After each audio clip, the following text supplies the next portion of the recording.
자, 여러분 반갑습니다. 김호세 목사입니다. 오늘은 반목날을 목사님이 하러 나왔습니다. 아마 다음 주까지 우리가 지금 배우고 있는 교리 시리즈 죄에 대해서 같이 짧게 말씀을 나누고 또 적용해보는 시간을 갖도록 하겠습니다.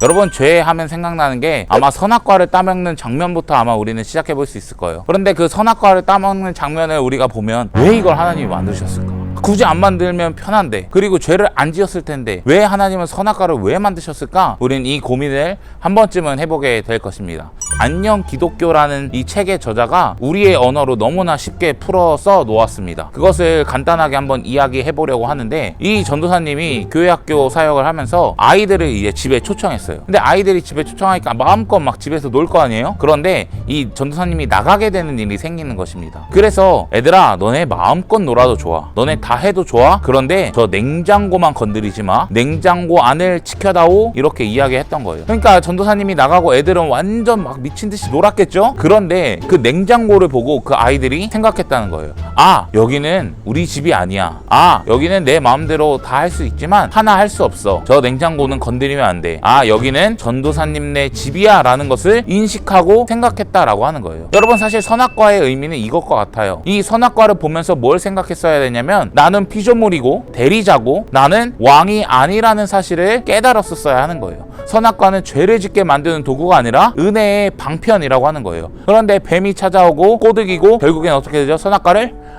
먹게 됩니다. 결국 이 선악과를 먹게 되니까 어떻게 해요? 죄가 들어온다라고 하는 거죠. 그럼 우리가 선악과를 먹었다는 것을 불순종했다고 이야기해요. 그런데 그건 단순히 불순종에 대한 이야기가 아니에요. 여러분, 선악을 판별하고 그 하나님의 자리에 결국 자기가 올라가려고 하는 것은 내가 왕이 되겠다고, 내 인생을 내 스스로 살아가겠다고, 하나님 이제 왕이 아니라 이제는 하나님 없이 내 마음대로 선악을 분별하면서 살아가겠습니다 라고 하는 이 하나님의 왕권에 대한 도전이라고 하는 거예요. 너무나 심각한 죄라고 하는 것이죠. 선악과로 말미암아 죄가 우리 가운데 들어와서 우리 마음대로 살아가려고 하는 모습, 내 의와 내 생각과 내 기준대로 살아가려고 했던 우리의 모습들이 너무나 많이 나타난다고 하는 것입니다. 이 선악과를 통해 그 은혜의 방편을 통해 은혜를 경험하지 못하고 결국 범죄를 저질렀기 때문이라는 것을 여러분 꼭 기억했으면 좋겠습니다. 그래서 여러분, 우리가 이번 주에 꼭 적용해 보았으면 좋겠는 것은, 이 하나님의 자리를 우리는 뺏어가면 안 돼요. 하나님의 왕이신 그 자리를 인정하고 나는 피조물이고 하나님의 자녀이고 하나님의 백성이라는 것을 우리는 기억해야 해요. 혹시 내가 내 인생의 주인 되고 있었던 나의 부분들, 그리고 내가 내 인생의 왕 노릇하려고 있던 그 부분들을 다시 한번 하나님께 내려놓고 그 자리를 다시 한번 하나님께 온전히 맡겨드려서 왕이신 하나님을 내 삶의 주인으로, 왕으로, 주인공으로 인정할 수 있는